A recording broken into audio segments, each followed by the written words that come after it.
Did you get that? Good. Welcome to the first. Hello. Still going. Welcome. Welcome to the Doncast. This is it, the inaugural. That's right, the first ever inaugural Don Loans podcast. Yeah, proudly presented to you by the Information Center. That's right. That's right. Boy, this is a great intro. I know. If this doesn't build audience, I don't know what will. Man, that is the sweetest sound I have ever heard. So Don Loans. Don Loans. Who is Don Loans? Why do we keep saying Don Loans?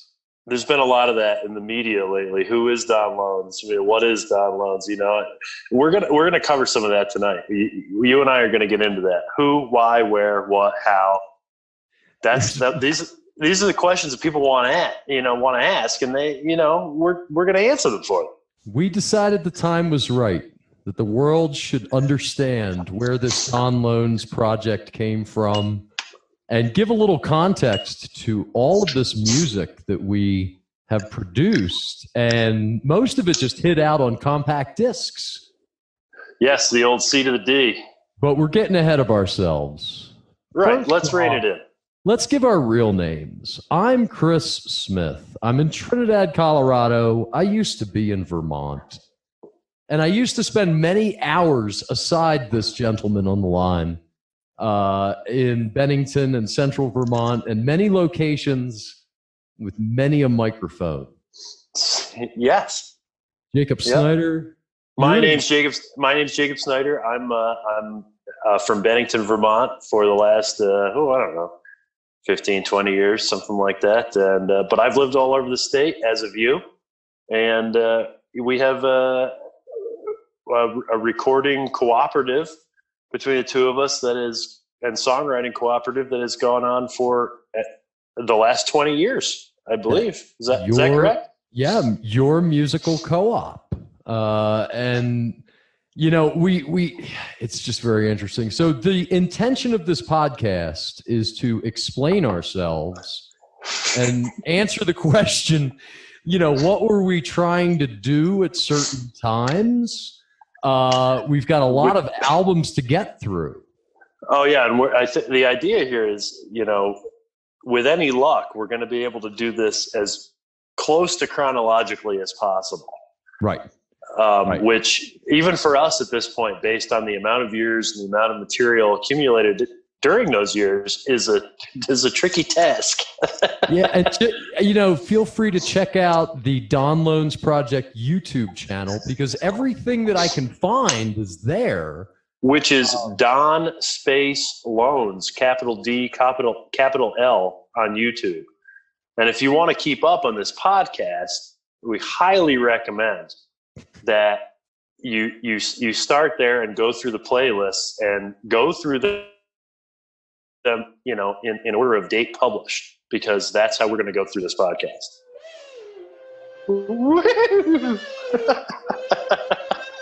I love it. Oh, I like that.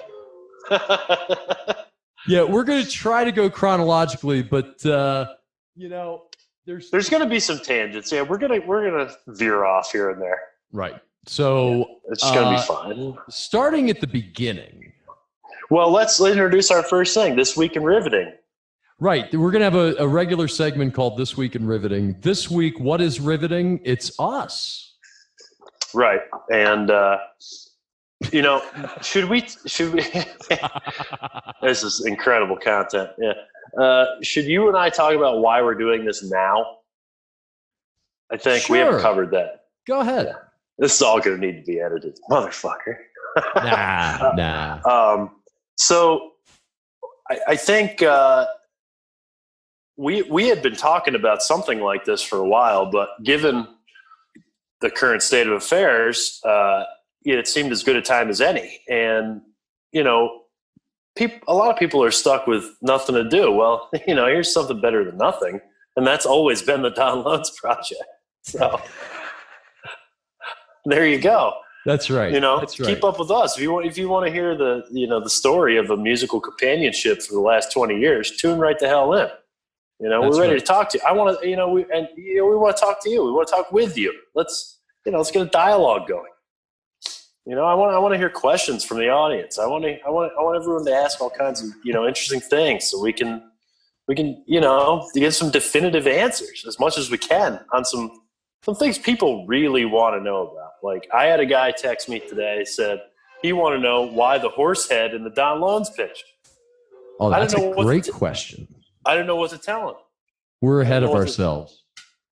There'll be a whole podcast discussing the albums themselves and like the cover art, the scant cover art there has been. Well, let's say this much. This week in riveting, the most riveting thing is we're starting the podcast. That's right. That's right. Now, I'm going to tell my musical background because that involves how you and I met. Well, you're gonna have to go. Go as far back as you need to go. Exactly. Well, let me tell you, I was born in Delaware County, Pennsylvania, and I studied voice through high school, and played the trumpet, played the big bass drum. Quit marching band a few years there in high school, but then said I'll only stay in if I get to make up my own auxiliary percussion parts on the timpani and the chimes that the school had. Cool. So then I got to Green Mountain College, Poultney, Vermont, RIP, now defunct institution. But I was there to sing with Mark Parsons and his choir. And there was a lot of... I didn't realize you went there for the vocalist stuff first. I thought you always went there for the writing program. Well, I actually went there as a communications major, though they didn't have a communications major at the time, and they were going to hire a new faculty. Here we go. They would, and then by the end of the first semester, they said, "Oh, we've got the person coming in," and I said, "I think I want to be a writing major under Dr. Mitch Lecarbo." So, wow. So you're going to Green Mountain College? I was, and you were too. Correct. That's right. Delaware County, New York. Oh, you want to tell these stories side by side. I see what you're doing. Yeah. Okay. Yeah. So also I come from Delaware County, from a completely different state, which in and of itself is sort of a funny thing that, we should form a friendship. And then there should be these weird little things like, oh, you're from Delaware County? Yeah, I'm from Delaware County. Oh, I've never seen you in Pennsylvania. That's because I'm from fucking New York. Yeah. So... Yeah, we've never done a Delco song. No, we never have. But so I think my musical journey in terms of coming to the Don Loans Project starts it does start in upstate New York in Delaware County. No different than you. Same intro. And somewhere around the 7th or 8th grade, I got really interested in. I had grown up in a very musical household and a very music-centric household, which was very good. Plus, Hudson Valley back in those days, still like so many artists and musicians, and everywhere we went was like an art opening or some music thing or whatever, and everyone was poor as shit, but it didn't stop any of that. So anyway, I get into 7th and 8th grade, and I start getting interested in making music instead of just listening to it. And that's when I first started stealing the bass guitar from the music room at my high school. People would check it out, and then I would steal it from them when I would go over, because they would have like jam sessions. This is the only bass in the town. We only had one bass in town, and it was owned by the school.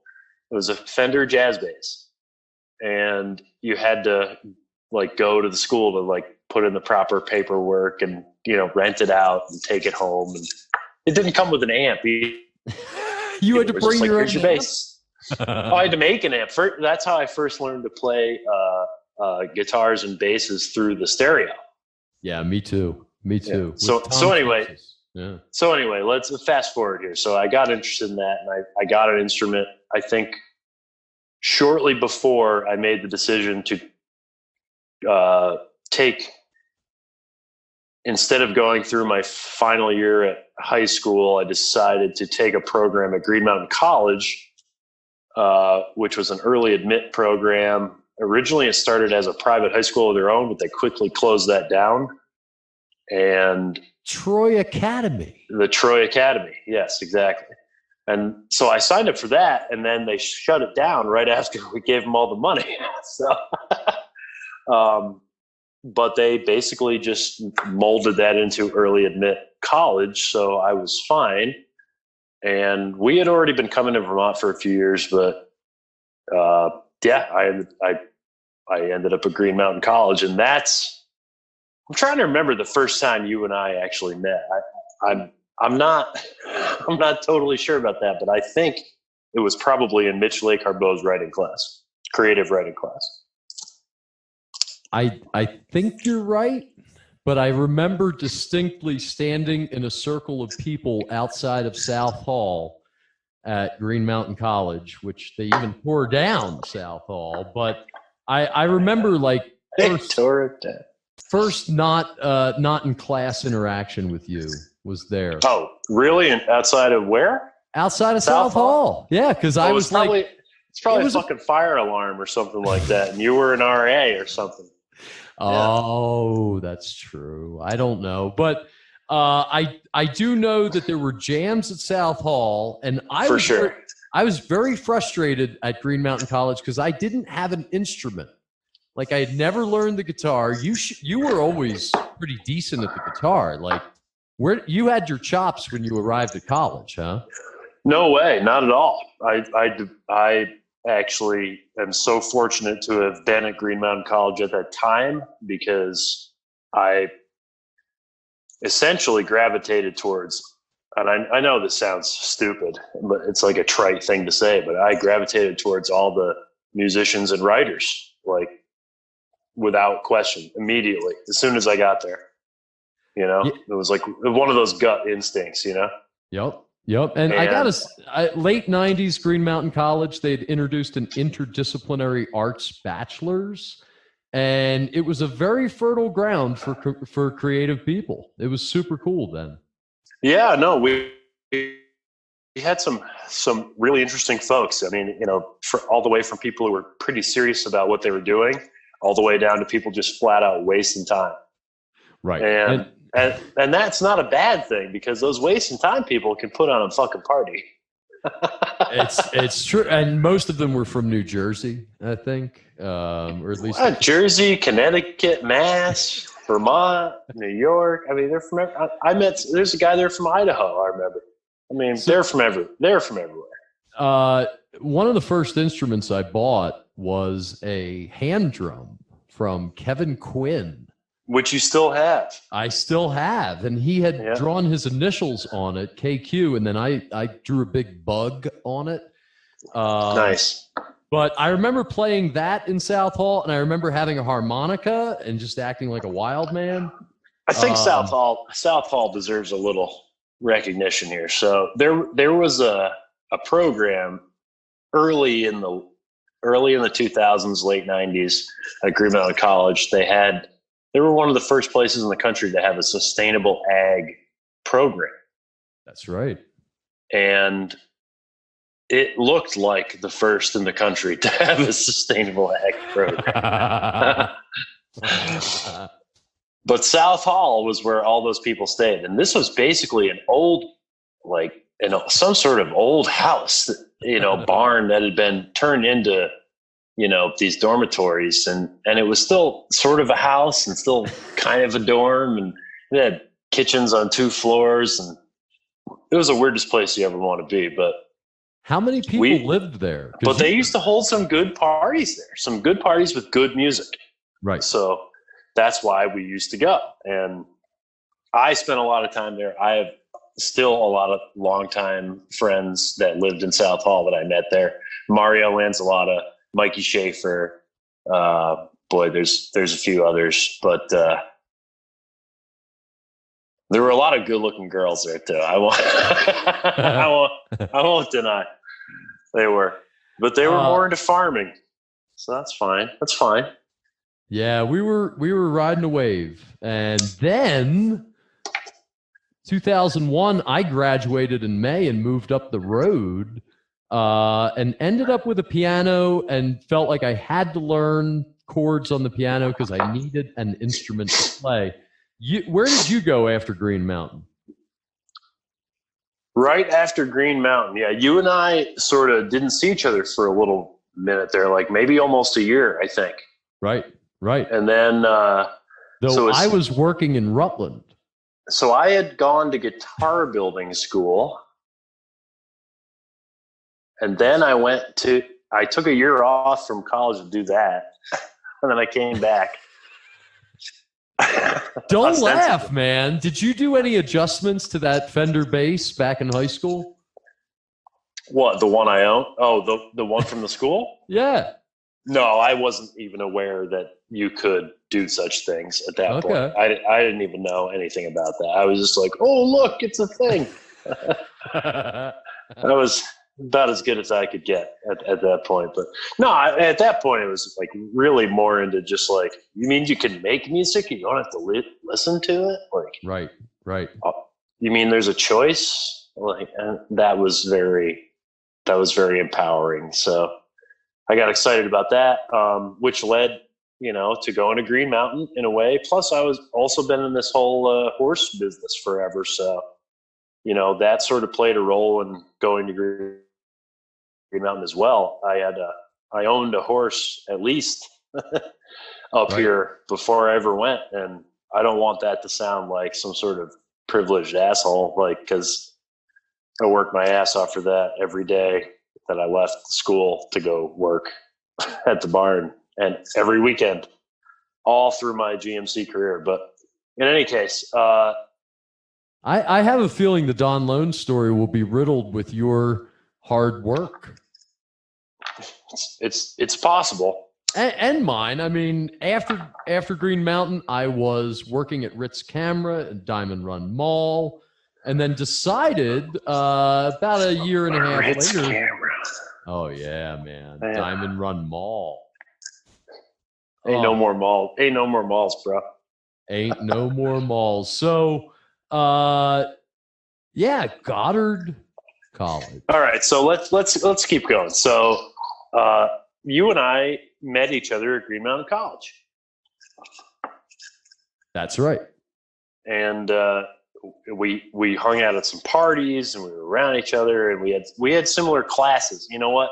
If I had to say, I was wondering about this over the last couple of days when you talked about doing this podcast. I was thinking, I wonder what the pivotal moment was for bringing you and I together, even outside of the Don Lones project. And I think it has to be that creative writing class with Mitch Lake Harbaugh. Which one? I remember we sat in the front of Ames. Well, you and I were in a bunch of classes together. That's true. Because you were there a year earlier, and I was always trying never to take 100 level courses if I could con my way out of it. But anyway, so we go from there, and that's true. We met each other on a creative writing footing. Yeah, and it's like that. I think that's important to say that. Yeah, I agree. And I didn't think about it in those terms. So Green Mountain, I graduate, we drift apart, but then I decide to enroll at Goddard College, Plainfield, Vermont. Which made a huge difference in my life, because then I also enrolled in Goddard College. And I got to say, low residency, interdisciplinary, progressive education holds a place in my heart. And I took a job there. Packets. Oh, it's all about the packets. Many a packet. What a great experience mailing stuff. It was great. But anyway. Yeah, I felt like I was fucking Ray Johnson. It was awesome. I was working there as in residence life, and you showed up for the residency, like the bachelor's residency. Did I not tell you I was coming?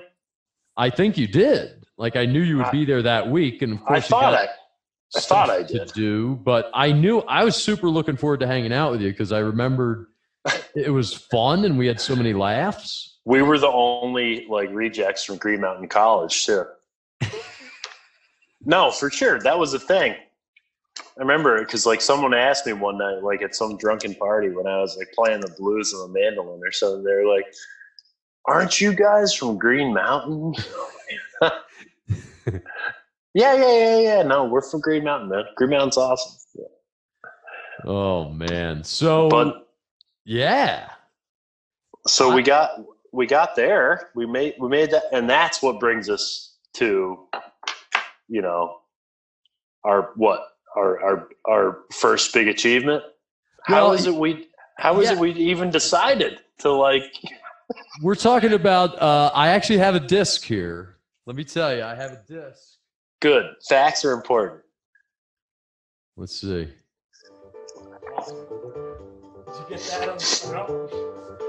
This says the Organic House Band. 223. 2003. 2003, February 2nd, 2003. The Organic House Band. So we didn't know what to call ourselves. As I recall, you and I, that if we're talking about the song Organic House, which I think we are. Right. So we hung out for the week in February 2003 on the campus. I remember a night of tequila. I remember playing around the Steinway on the Hay Barn stage. But then I remember I met a guy that played the bass through a speaker, like a boom box almost. Oh yeah. And that was that same day that it was like I had brought my guitar to school because it was low residency because we were only there for a week at a time, you know. And we like connected again, which was pretty crazy. Yeah. And we hung out, we had a good time, and we played music. Now, this recording, the fact that we have a recording from February 2003 at Goddard College does raise the question of how was that accomplished? Yeah, I was going to ask you, how did we do it? Did we have... I had a 4-track cassette recorder. Okay. Now, I want to understand my own intentions. Like, why did I have a 4-track cassette recorder before I met you? Well, it's obvious. You're a crazy man. I don't have any. That's true, but I didn't know how to use it. I wasn't really a recording musician in any way. You weren't a recordist, but you would become one in short order. Very short order. So this track has... Oh, and I also owned the Casio Organic House keyboard, as we refer to it. This will be the first annotation, the CZ1000.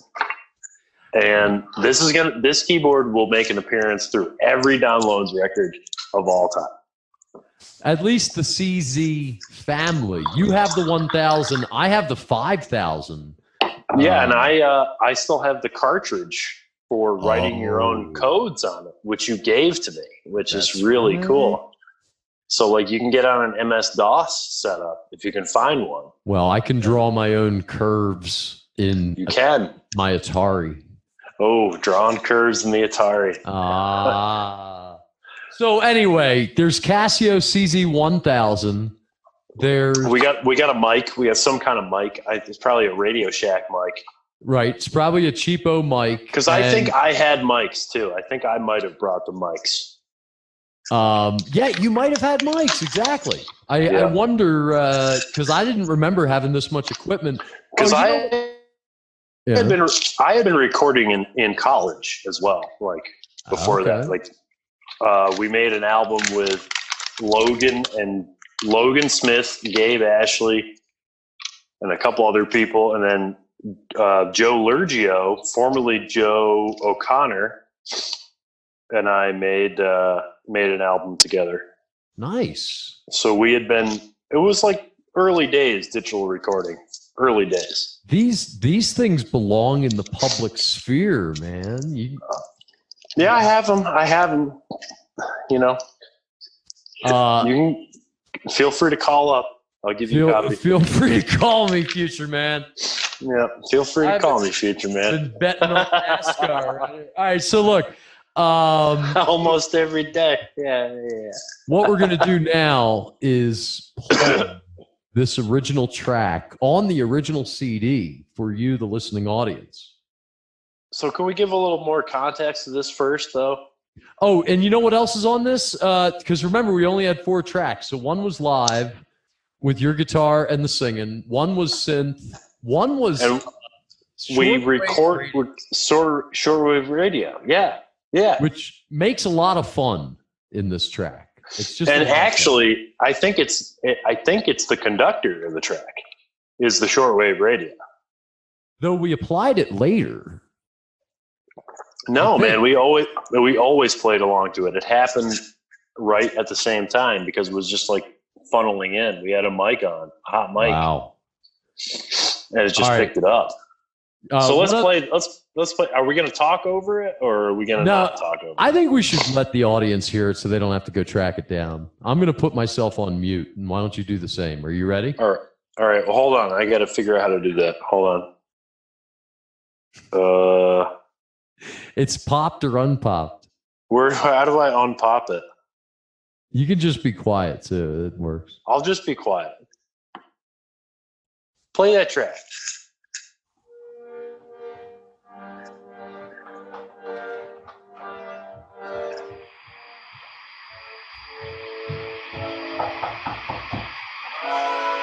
Hello?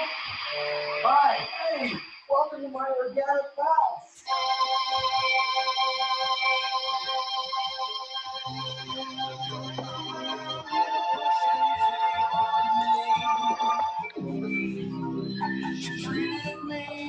What am I going down the organic house again? I'm going to see.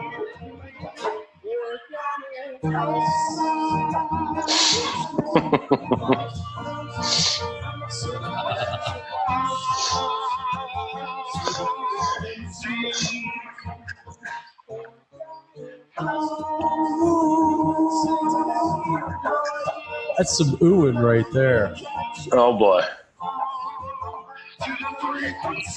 All right, well, let's redirect people to the Wait, YouTube. there's one more verse. There's one more verse.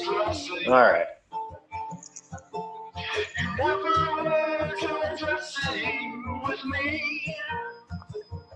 I'm just saying there's a lot to unpack here.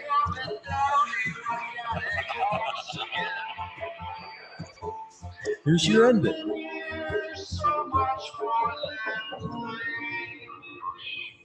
Verse number 7.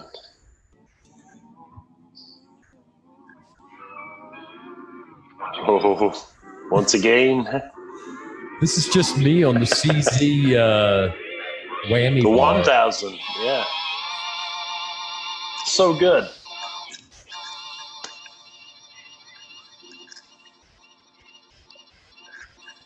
Well, I hope that comes out. Comes out how? Well, on this end, it sounded like just like holding the phone up to the mic. Oh yeah, no, it'll sound great. It's in big mono, original digital edition, organic house. Big mono, gotta love big mono. Yeah, 3 cheers for big mono. It's how I can do the fades, you know. No, it's awesome, man. Oh yeah. So what do you want to unpack about that? Well, let me start at I think even the idea, the title, Organic House, I think it really is a song about South Hall. Well, I think it's about the coffee brand by Green Mountain Coffee Roasters. Part of my role. Oh, the house roast, organic house. Yeah, roast. the organic house that Green Mountain provides. Green Mountain Coffee Roasters. See, pump pots all over campus, moving pump pots. Everyone get coffeed up. That's right. That's right. So yeah, I mean, I think it was about that and about. Yeah, you're a big coffee drinker, aren't you?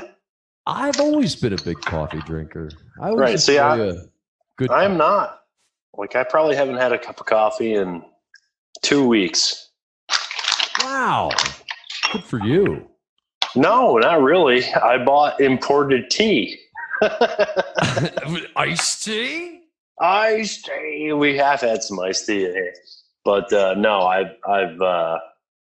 like that Taylor's of Harrogate Yorkshire Gold is I think pretty much top end of tea you can buy in the world, and people don't like me for spending that much money on tea, then they can go fuck themselves. I really like it. There you go. Clump of vagrancy. Hey, listeners, go fuck yourself. See, this podcast is off to a great start. They want to understand more about the lyrical content. All right. We'll give it to them. More than just being insulted. House. Yeah, well, you know, you take a little, you give a little, you know? Yeah. Woo! I just play this to bring you back into focus. Good. You're a good man. No, you're a good man. So Organic House. We were like going through a time when all that shit was kind of changing. We were at Green Mountain College. So all the hippies, man. You know, I think that's what that song's about. Yeah, I think so. Can you say different? Can you expound on that? No, I think it was just a lot of silliness. We mentioned Pulteney. We mentioned the things that we knew and had in common. It's very strange the preacher ends up there at the end. That was part of that CB radio that cut in. The shortwave, yeah. Yeah, because we weren't actually recording shortwave on its own track. It bled into whatever track we were recording. Oh, you know, there was hand drum in there. That's my big yellow hand drum. That's right. Oh, right. That's right. So it was February 2003, and then I think we knew we would get together again. It seemed imminent, yeah. And at some point during all that time at Goddard College, I think I must have said to you, I don't think I can continue here. Yeah, you know, God bless you. I mean, you really stuck it out. So, but I could not continue there. And it's a funky place, isn't it? Well, it was. You know, I think it's important to talk about a time and a place. You know, and that was a time and a place, very much like Green Mountain was a time and a place, and for our lives at that time. So, you know, we figured it out, but I think mostly we figured out that you and I were destined to spend more time together than a lot of other people are. Right. Does that make sense? Does that make sense? It does. It does. Yeah. And I think we kind of knew our creative collaboration would be good. And if Organic House, you know, I that's not a bad song. It could use a little more work in there. A few more words, maybe. Sure, of course. But you know what? I think we were so much more concerned with, those were scary days too. I mean, people forget, you know, it was the Bush administration, and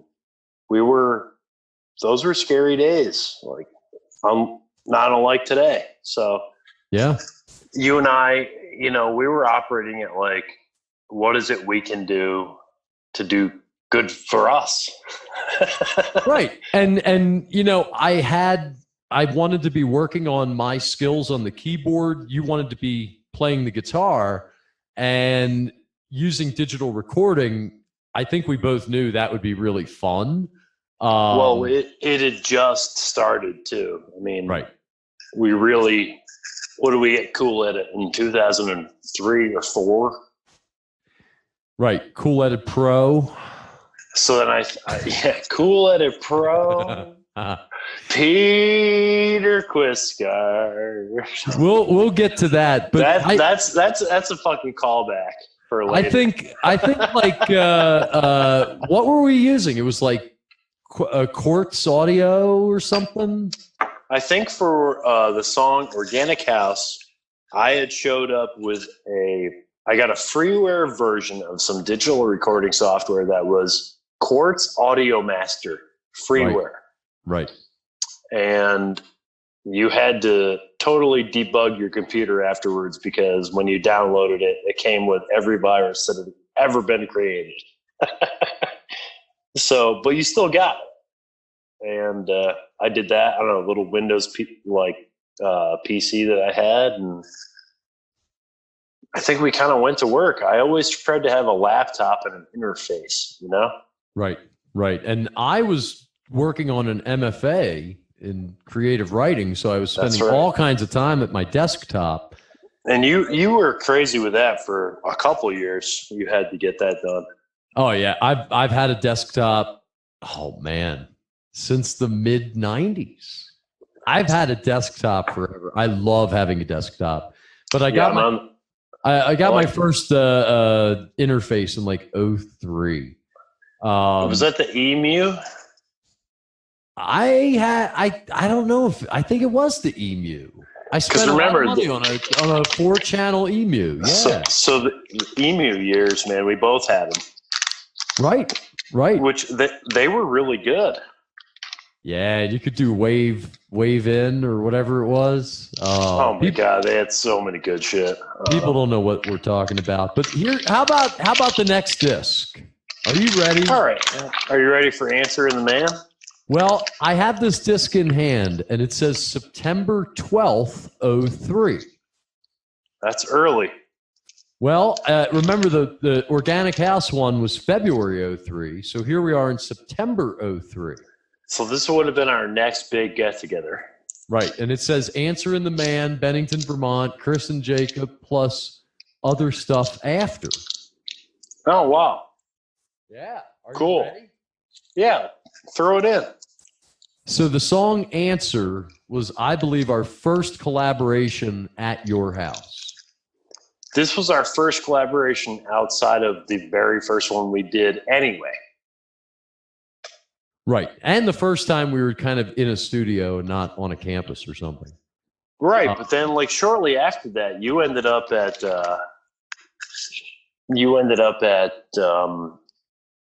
Newfane. Pueblo? Yeah. So you would have like you went right into figuring out how to start mixing tracks. Right. I was goofing around. So I had a piano. I had a synthesizer. You got the chord organ. I got a chord organ, the Hammond chord organ. Very rare piece of kit. Rare. We're getting ahead of ourselves. We're getting ahead of ourselves. It's all right. It's okay. Imagine it's September 2003, and I drive. I'll see you in September. The leaves are changing. I arrive at your house with, I believe I had the Casio and a receiver and a speaker to be able to be heard. And the big speaker. But there's other weirdness on here. We're going to have to unpack it. Are you ready? Here comes Answer in the Man. Answer in the Man. Go for it. We're riding in the car. It also introduces the character of John Buckle. I'm hearing it through your phone. Driving fast, he was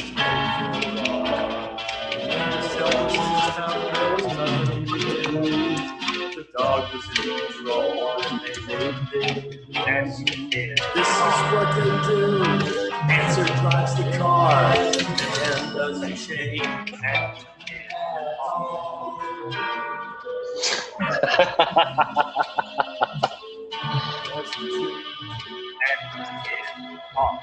One, two, three, four. The dog pulled over after dark. Answer started at the man. The man just sat there. The cop showed up and wondered where the answer is.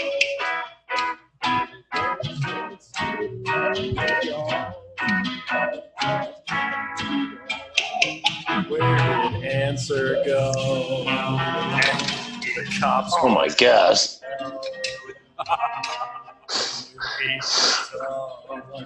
The doll. Magical power. Magical power. 1, 2, 3, 4.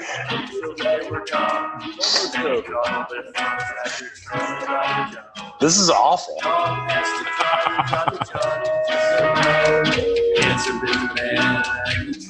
What chords are you playing?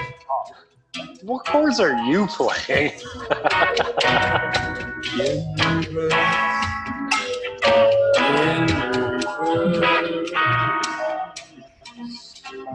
At the border. Oh my God. At the border. Homeland Security. Homeland Security. We're operating under that right now. You've got to breach. Look, it keeps going. Oh, yeah.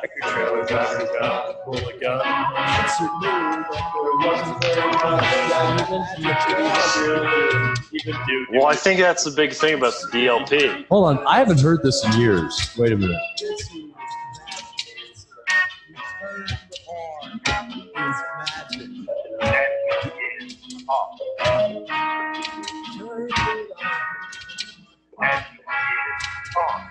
On foreign soil. On foreign soil. Against a answer was magic. Oh my God. So we turned on his magic. 1, 2, 3, 4.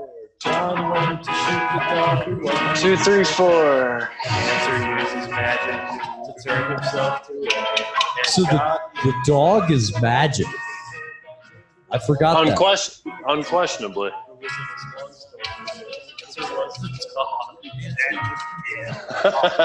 Cracking yourself up in there. That's great. Answer was a dog. Answer was the dog. John was the driver. It's weird how we keep reiterating everyone's roles in the story. There are some. Listen to that. Isn't that funny? I wasn't there. So, what a fabulous track. There's some weird subsonic, like heavy thumping in there that I don't know where that came from. Right. So that's going to cue forward in the timeline of this podcast. We would always use weird drum machines to produce like just a click track, and then we would pretty much jam on that. Right. So, yeah. And what that was, I have no idea what that was. It could have been anything. Like, do you even have a catalog of the instruments you had at that point? But I don't think we had a drum machine. I think it's like some sort of stomp on the floor, because you hear there's like that clicking drum set. I think we were using pots and pans. It was definitely in my house. That's because it was not long after that we got the drum set, the child's drum set. Right, which was integral to our process. But remember, we rented the cymbals from a guy called Dan Pine. All right, let's speak fondly of what we just heard. What I liked, because now I know. I mean, obviously, we didn't know what we were doing with recording. Things aren't really mixed. This was the rawest mix that we had ever done. Like what I left your house that night with. Sure, yeah, that's where we start. And we would compress the hell out of it in years to come to try to fix it. But this track has always been a dud. And I'm so glad we persevered. What I do like is the use of the answering machine, right? That number one. Answer is off. Answer is on. That's good. I believe we had a complicated chord progression that we did not play correctly. Like, you're playing something very interesting. I'm playing something very interesting, but they don't sound in tune.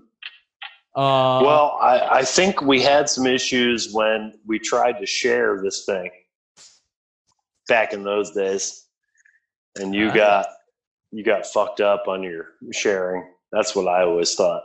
Well, I think this came from your house. This was it. Like, this was the first mix ever of it.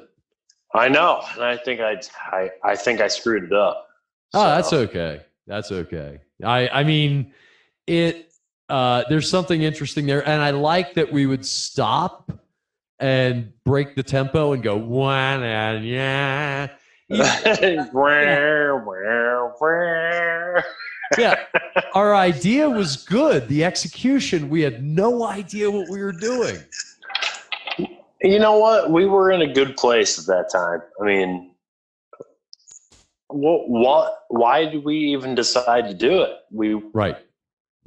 You know, the world would be better off with this. Come on. I think it was, at this point, it was for our own kicks. And we just thought it was very, very funny, and we would do anything to make a joke. Like, well, I also always have heard that you can't make art unless you have a compulsion to do it. You know? Yep. I'm not saying what we're doing is art. I'm not saying that. I'm saying the compulsion is the important part. So right. The drive to make art, because I always believe what Trey said. You're gonna go out there and take a risk, and sometimes you're gonna make some real shit. Well, you're gonna win. You're gonna win. You're gonna lose. It's no right. big deal. But if you don't make stuff, you can't even play the game. Right. And we felt very passionately about that. And without much direction, We always decided, I think our always big deciding factor was, can we do this in a way that doesn't ask anything of anyone? Right. I think. Because you could listen to a song like South Hall and just like bop your head along. That'll be fine. It's cool. Oh, we will. We will. But you can also bop your head along and be like, that place don't exist anymore. You can. There's no. You can also hear the recently released duct tape remix of South Hall, available on the YouTube channel in the bonus category. Hashtag I put duct tape. Oh, and there was a program. I'm gonna put myself in antique legal jeopardy by saying there was a program called Mixman Studio Pro, I think it was called. Oh, I still have it. Yeah, it's a good one. And I fed it chunks of the song Organic House sometime in 2003 and did an Organic House remix. You can hear that on our YouTube channel as long as we don't get a cease and desist. You know what? We should start talking a little more about the YouTube channel. Let's. Well, there you are. Here's a new segment right now coming up. We didn't even talk about. What's that? So, folks, what you want to do, you really want to get on YouTube and search Don Space Loans, capital D, capital L. If they hear this, they're already on our channel. So just check out the other playlists. If you're within the sound of my voice, then you're very, very close to finding what he's speaking of. You want to listen to this. You want to get on there. You want to listen to this. Check that shit out. It's going to be great. Now, as I think so we're going to end it here in September 2003, having gotten 2 tracks in the bag. We knew we were going to work on something. And I guess the frame of an album was the groove. Oh, for this particular album? Right. Like, we knew we were going to work on something. Now that we had 2 tracks, we were going to try to put together more tracks and call it an album. I think we had that intention. We did our best. There's no question. Was it good? I don't know. Probably not. And so we're not going to walk through every track that's on DLP1. No. No, we're not. I think the next podcast, the next Doncast, we will cover. Doncast. We'll cover 2 more tracks, and we'll talk about those in the terms of Don Lone's Project Volume 1, where we were at the time, the equipment we were using, your thoughts, questions, I think it'll concerns. make a lot more sense then, too. So, well, I got to say, we get substantially better. We really do. Hey, you're so much better than you were 10 minutes ago. Yeah, I got to get back to practicing. But you know what I think we'll do with every podcast is a bonus track. So we're going bonus? I'm going to pick the bonus. No, I got your bonus right here. I got your bonus. Shit, you're picking the bonus. Because I have it open right now, too. I got the bonus right here. What is it? I don't think it's the right track. It's not the one I was looking for. Wait a minute. It's the. Are we going out? Or are we doing a send off now? Hello, Mike Young. These are other tracks that were on the answer disc, but one of them is very special. I think that's where the Bob Hope thing was living. That Mike Young thing is just me and Mario in my mom's house recording through the amplifier with 2 Radio Shack mics. Oh, wow. Hello, Mike Young. You mean that's this? really rare? That's incredibly rare. How are you? Here's your bonus, folks. You got to tag Mario on this. Is this good? Yeah, we got to tag Mario. Okay. Yeah, this is awesome, actually. Here, let it play for a bit. Yeah, let's shut up. But definitely, put it out. Obviously, very free-form tape, just practicing. We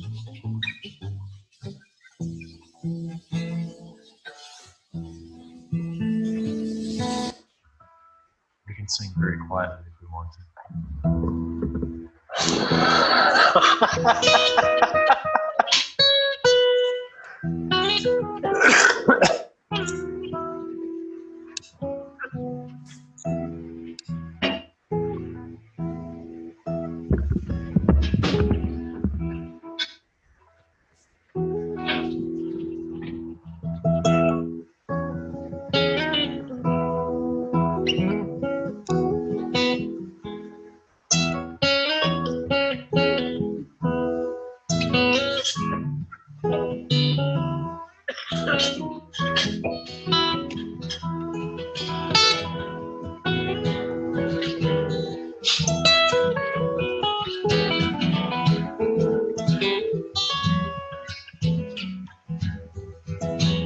So what happens next?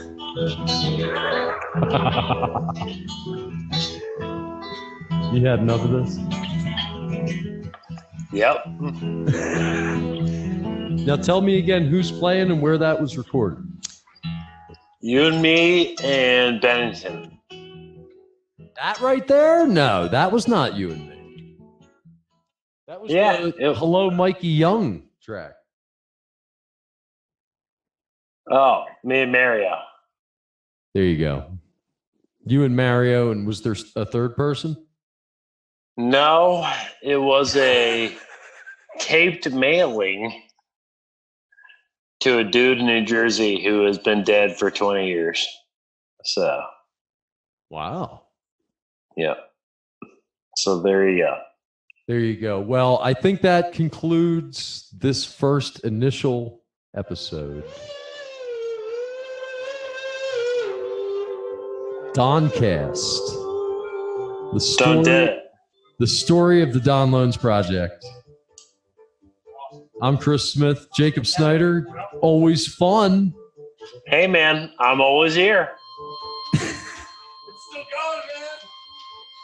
Still going, man. This track is actually from around that era, I think. Gonna sign off. Say goodbye. Love you guys. Tune in next time. See you later. You're the best. Goodbye.